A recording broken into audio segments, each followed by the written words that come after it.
At sunset, young Goodman Brown stepped into the street of Salem Village. But then he put his head back inside his house and kissed his young wife, Faith. She put her pretty head outside the house. The wind played with the pink ribbons in her hair while she called her husband. "Dearest love," she said, "please leave in the morning and sleep in your own bed tonight. Please stay with me tonight, dear husband." "My love and my Faith," answered young Goodman Brown, "tonight I must stay away from you. I must make this journey between now and sunrise." "I will wait for you to return," said Faith with her pink ribbons. "Say your prayers, dear Faith, and go to bed early. Then nothing will happen to you." The young man walked on and then looked back. He saw Faith's head with her pink ribbons. She was still looking at him. "Poor little Faith," he thought. "I should not leave her alone while I go on this journey. She often talks of dreams. When she spoke to me, there was unhappiness in her face. Perhaps a dream told her what I am doing tonight. Oh, but it will kill her to think of it. She is an angel, and after tonight I will stay close to her forever." With this excellent resolution for the future, Goodman Brown felt better. He walked quickly toward his evil purpose. He took a dark, mysterious road in the forest with tall, dark trees all around him. It was very lonely, and he did not know what was hidden behind the dark trees. "There could be an Indian behind every tree," said Goodman Brown to himself. He was afraid. He looked behind him and said, "What if the devil is here?" On the road in front of him, there was a man sitting under an old tree. He got up and said, "You are late, Goodman Brown." Surprised by his sudden appearance, he replied nervously, I was with Faith." It was now very dark in the forest.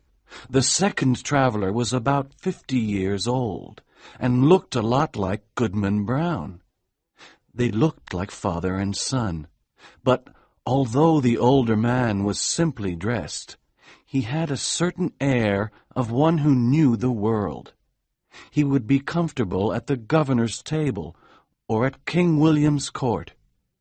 But the only unusual thing about him was his staff. It was a strange staff. It looked like a living serpent. Of course, it was probably Goodman Brown's imagination, because it was very dark in the forest. "Come, Goodman Brown," cried his fellow traveler. "You are walking too slowly. Take my staff if you are tired." "My friend," said Goodman Brown, stopping, "I met you here because I promised. But now I want to return home because I am worried about this journey." "Really?" replied the older companion. "Let us walk on. If I can convince you while we walk, then you must not go back. And if I cannot convince you, then you can go back.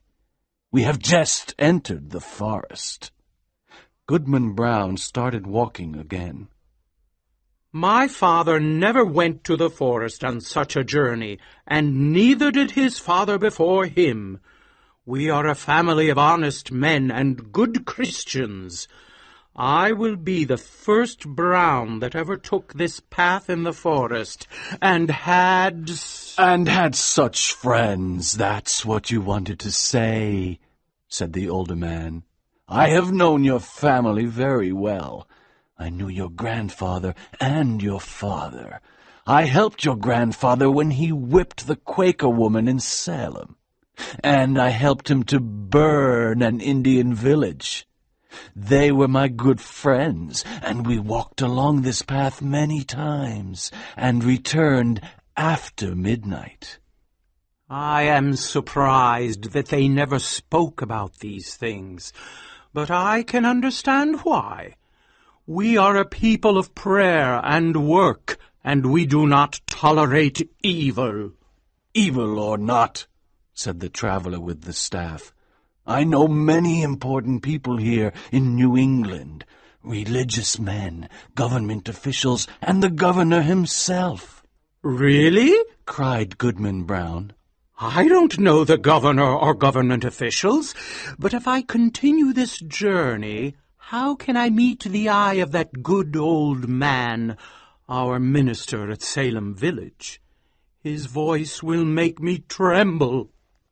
Until now, the older traveler had listened seriously, but he suddenly started laughing loudly. He laughed violently, and his serpent-like staff seemed to move. "Ha, ha, ha, ha, ha, ha!" he shouted again and again. Then he said, "Well, go on, Goodman Brown, go on, but please don't kill me with laughing." To end the discussion, said Goodman Brown angrily, there is my wife, Faith.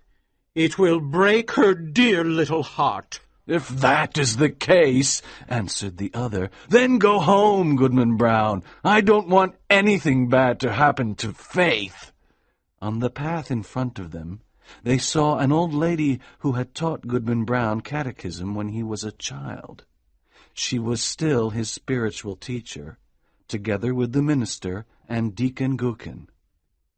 How strange that Goody Cloyes is in the forest tonight, said Goodman Brown. With your permission, my friend, I will take another path through the woods and leave this Christian woman behind. I don't want to meet her. She may ask me where I am going. Very well, said the older traveler. You go on through the woods, and I will walk on the path. The young man turned into the woods, but watched his companion, who walked along the path. The old lady was walking along quickly for a woman of her age. The traveler touched her neck with his staff. "The devil!" screamed the old lady. "It's your old friend," said the traveler. "Ah, of course it is you, your worship. Yes, it is really you, and in the image of Goodman Brown's grandfather," cried the old woman.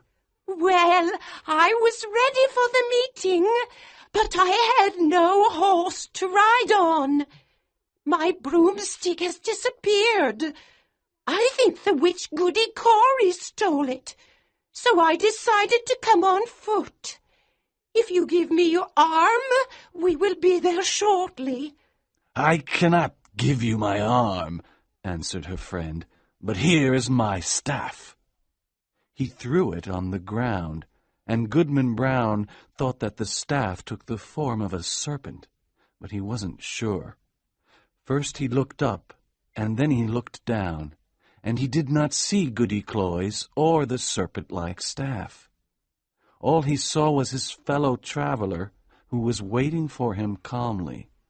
"That old woman taught me catechism," said young Goodman Brown, and there was a world of meaning in that simple comment.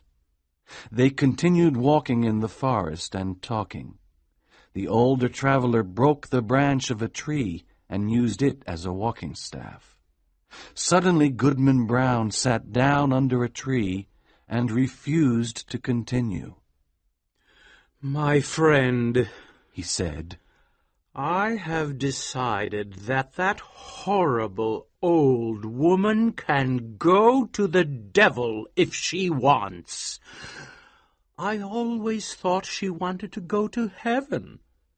That is not a reason to leave my dear Faith and follow her." The older traveler said calmly, "Sit here and rest. When you want to continue, here is my staff to help you." He threw his companion the staff and disappeared into the dark forest. Goodman Brown sat there for a few moments. He was proud of himself because he had a clean conscience, and he could look Deacon Gookin straight in the eye. And that night he could sleep in Faith's arms, instead of spending the night in the forest. As he was thinking these pleasant thoughts, he heard the sound of horses along the path. He decided to hide in the forest. Goodman Brown did not recognize the men on the horses, because it was too dark. However, he thought he heard the voices of the minister and Deacon Gookin. The voice that sounded like the deacon's said, "I can't miss tonight's meeting. There will be people of our community from Falmouth and others from Connecticut and Rhode Island, and there will be Indian men of magic who know a lot about devilry. There will also be a lovely young woman who will join our group." "Very well, Deacon Gookin," replied the old minister. "Let us go quickly. We must not be late." The horses galloped through the forest. Goodman Brown was very surprised, and his heart was heavy. He looked up at the sky to see if there was a heaven above him. He saw the sky and the bright stars. "With heaven above and faith below, I will resist the devil," cried Goodman Brown. While he looked up at the sky and prayed, he saw a black cloud directly above him. From the black cloud he heard the sound of confused voices. They sounded like the voices of his own townspeople. Then he heard the sad voice of a young woman. "Faith!" shouted Goodman Brown, who was very worried, and the forest echoed. "Faith, faith, faith, faith, faith." The cries of anger and terror filled the night. Then there were sounds of other voices, terrible screams and laughter. The black cloud passed over his head, and something fell down slowly. It was a pink ribbon. "My faith is gone," he cried. "Oh, there is no good in this world. This world belongs to the devil." Young Goodman Brown was desperate. He took his staff and started walking very quickly. The road became darker and more frightening. There were strange, terrible sounds everywhere. "Ha, ha, ha, ha, ha!" cried Goodman Brown when the wind laughed at him. "You can't frighten me! Come witch, come wizard, come the devil himself! Here comes Goodman Brown. He's not afraid of you." In all the mysterious forest, the figure of Goodman Brown was the most frightening. He went forward courageously as he listened to a strange chorus of human voices. Then suddenly he reached an opening in the forest. The opening looked like an altar. It was surrounded by burning trees that looked like candles. The red light of the fire was everywhere. "What a strange group," said Goodman Brown. In this group there were ministers, church members of Salem Village, pious ladies, important men of the government, and young girls. Good old Deacon Gookin was there, too. However, among these good people there were also thieves, criminals, and bad people. They were all together. "But where is Faith?" thought Goodman Brown nervously. He heard a hymn. It was a slow, sad hymn about dark sins and evil. The chorus sang, and a loud organ played. Everyone was singing to the devil. It was an image of horror. Then suddenly a voice cried, "Bring in the converts!" When he heard this, Goodman Brown approached the group, and he felt evil. He thought he was his dead father calling him. Then he saw a sad woman who put out her hand to warn him. Was she his mother? Then the old minister and Deacon Gookin took his arm and brought him forward. A thin woman with a veil on her face walked between Goody Cloyce, the pious catechism teacher, and Martha Carrier, an evil woman. Martha Carrier wanted to become the queen of hell. The converts stood there surrounded by the fire. "Welcome, my children," said the dark figure. "You have now found your true nature and your destiny. My children, look behind you." They turned around and saw the fire. There was a strange smile on every dark face. "All the people you knew and respected are here. You thought they were better than you, but they are all here worshipping me," said the dark figure. "Tonight you will know all their darkest secrets. You will know that respected men of the church have said evil words to young girls, that pious women have poisoned their husbands, and that young men have killed their fathers to get their money.